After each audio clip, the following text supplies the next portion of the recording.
Kamustahin na po natin ang sitwasyon sa ikalawang araw ng pamimigay ng ayuda sa mga tricycle driver sa Quezon City at Pasig. May ulat on the spot si Ian Cruz. Ian?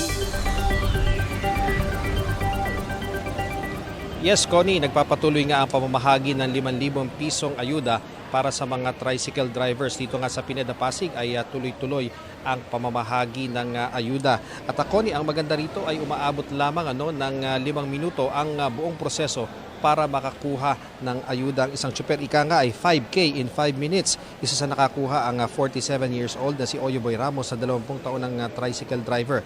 Ilalaan daw niya sa pagpapaayos ng tricycle at mga gastusin ng pamilya ang natanggap na ayuda. Sa kabuuan ay nasa 1,500 na tsuper ang bibigyan ng ayuda rito. Pero bago pa mag alas 11 ay nasa kalahati na ang nakakuha ng ayuda, kaya naman hanggang ngayon ay pinapupunta na rin dito sa payout center ang mga kukuha dapat ng panghapon. Kung sa ibang lugar maraming wala sa clean list ng DSWD, dito sa Pineda, nasa 11 tsuper lamang na naitala na kinuha na ang detalye ng mga taga-Pasig LGU. Umaasa naman si Noel Cutara na mapapasama siya sa listahan na makakatanggap ng ayuda, lalo't ngayon ay maliit na raw ang kita niya dahil nga sa mahal ng presyo ng gasolina. Sa Katipunan Park sa Quezon City naman, na para sa District 1 ng mga tricycle drivers, nasa 2,225 ang inaasahang makatanggap ng ayuda mula sa AIX ng DSWD. Pero siyam na toda ang sisilbihan ngayong araw. At halos 300 Connie sa mga tsuper ng mga miyembro ang wala raw sa listahan. Apela ni Jessie Cortesano ng Vasra Toda, sana maging sila ay makatanggap ng ayuda. Si Reynaldo Ignacio na board member pa rin ng Vasra Toda pero wala rin sa listahan.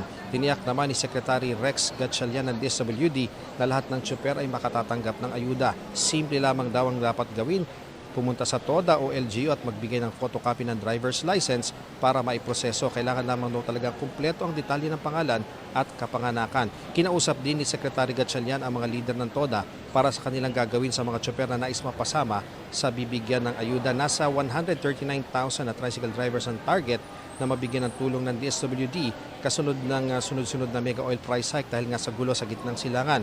Dahil may mga namatay o hindi na nagtatrabaho bilang tricycle driver at may mga humahabol pa sa listahan, maaring gumalaw daw ang bilang ng mga makakatanggap ng ayuda. Pero bigyan daw ng hanggang bukas si Gatchalian para mabatid ang bilang ng mabibigyan nila ng tulong.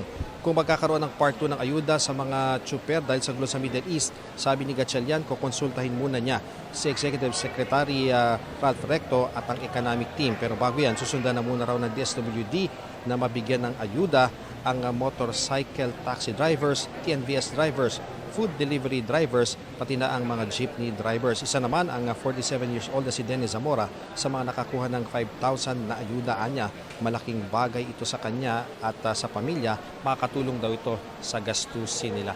Connie, dito sa Pineda, Pasig ay talagang napakaluwag, halos walang nakapila.